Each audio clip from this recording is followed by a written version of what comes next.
Assalamualaikum warahmatullahi wabarakatuh.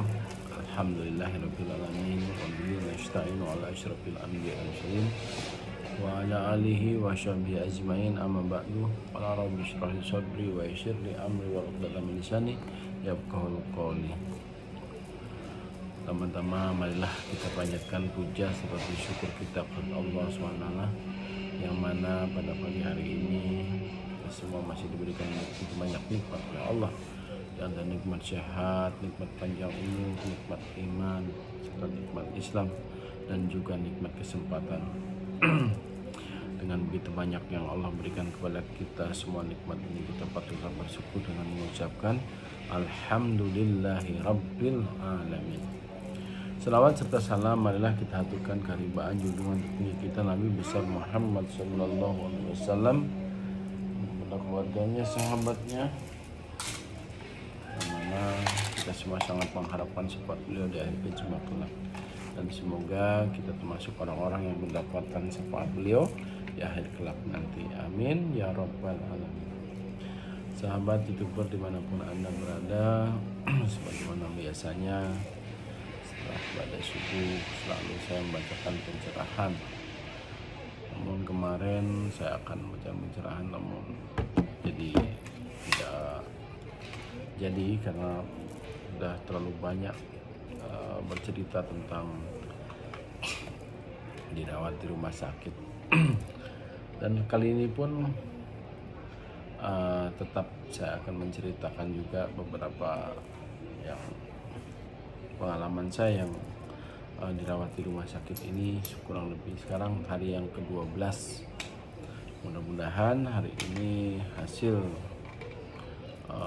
swabnya nanti negatif dan diizinkan pulang, karena memang sudah sangat jenuh.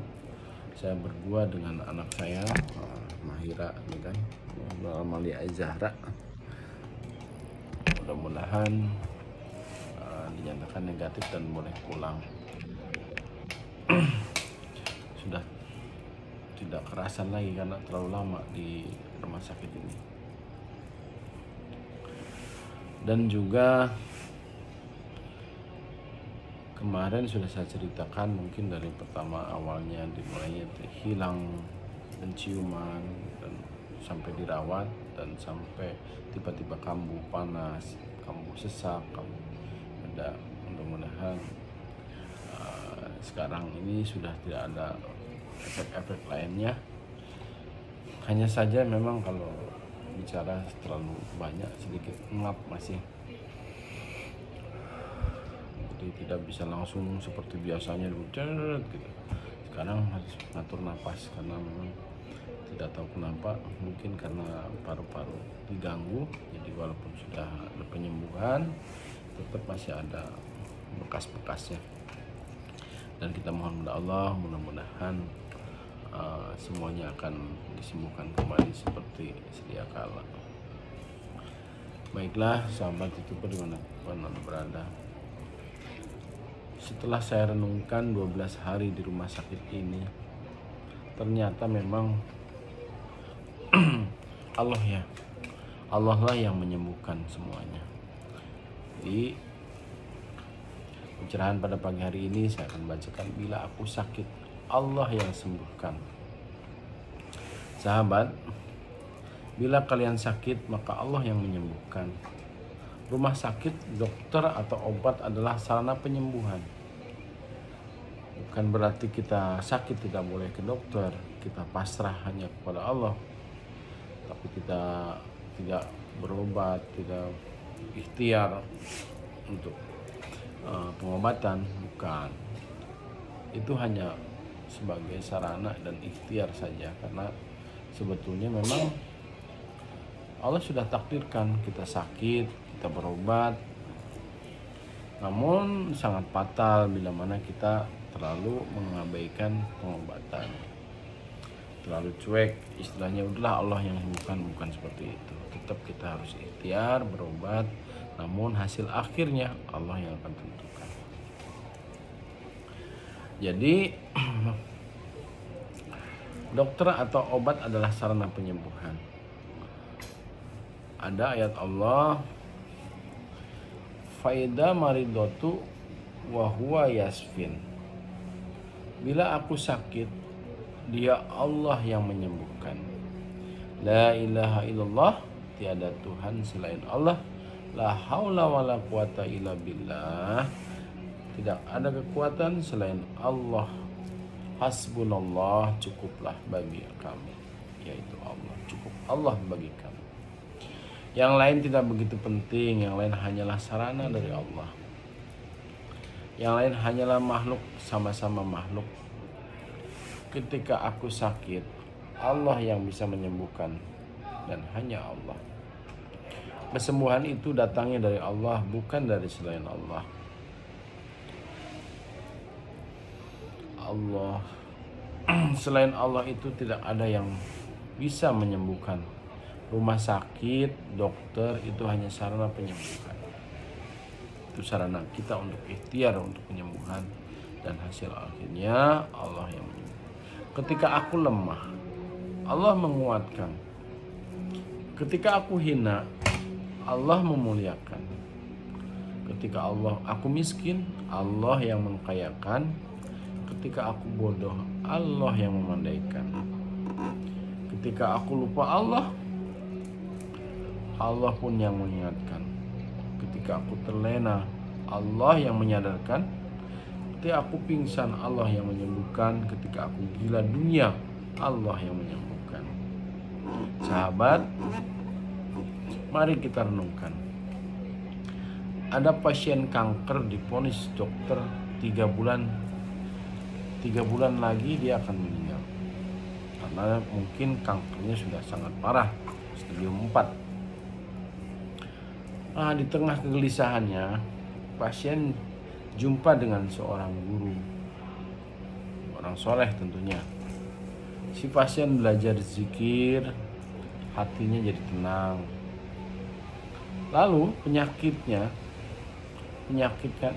kanker tersebut jadi sembuh, dan beliau panjang umur hingga sekarang.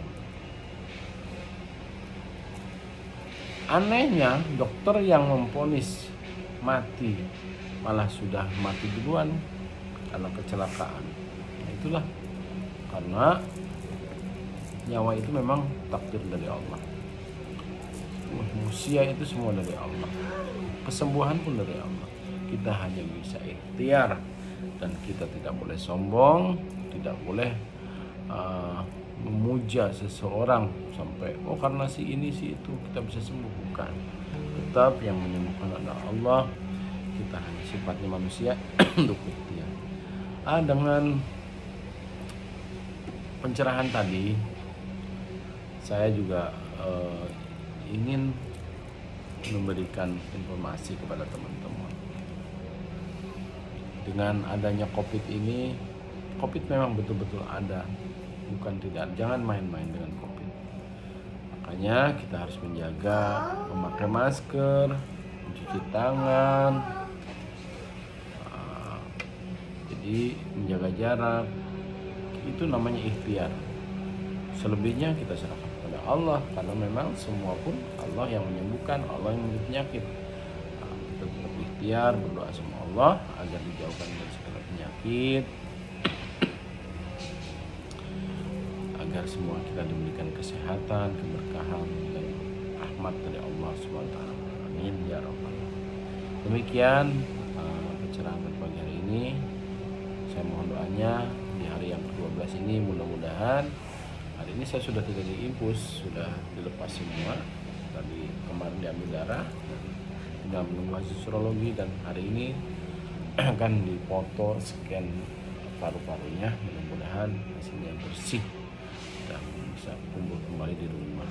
Dan saya juga mohon doanya pada sahabat semua, anak istri saya semua bisa pulang kembali dengan sehat.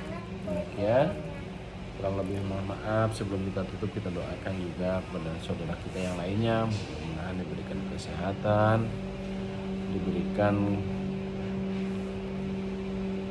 rezeki yang halal, yang barokah, yang banyak, berlimpah, bisa beribadah dengan tenang. Kita doakan semuanya sakit agar segala penyakit diangkat oleh Allah SWT, yang kesusahan dalam keadaan kesusahan dia diberikan diganti dengan kesenangan Allah SWT. Allah hadini wa kulli niyatin salihah ila hadratin nabiyina al-fatihah. A'udzu billahi minasyaitonir rajim. Bismillahirrahmanirrahim. Alhamdulillahi rabbil alamin arrahmanir rahim maliki yaumiddin. Iyyaka na'budu wa iyyaka nasta'in ihdinas siratal mustaqim siratal ladzina an'amta 'alaihim ghairil maghdubi 'alaihim waladdallin. Adhibil basaya rabbana isfi wa anta sabila sifani nasfauka sifan la yughadiru saqama bihaqqi la ilaha illa Muhammad Rasulullah sallallahu alaihi wasallam. Allahumma inni a'udzubika minal baras wal junun wa judan min syarril asqam. Rabbana atina fid dunya hasanah wa fil akhirati hasanah wa qina adzabannar wa adkhilna jannatal abrar ya aziz ya ghaffar ya rabbal alamin. Subhanaka rabbika rabbil izzati amma yasifun wa salamun alhamdulillahi rabbil alamin. Demikian, kurang lebih mohon maaf. Nanti lagi kita sambung di episode selanjutnya untuk menceritakan segala yang dirasakan tentang penyakit yang ada saat ini. Kurang lebih maaf. Wassalamualaikum warahmatullahi wabarakatuh.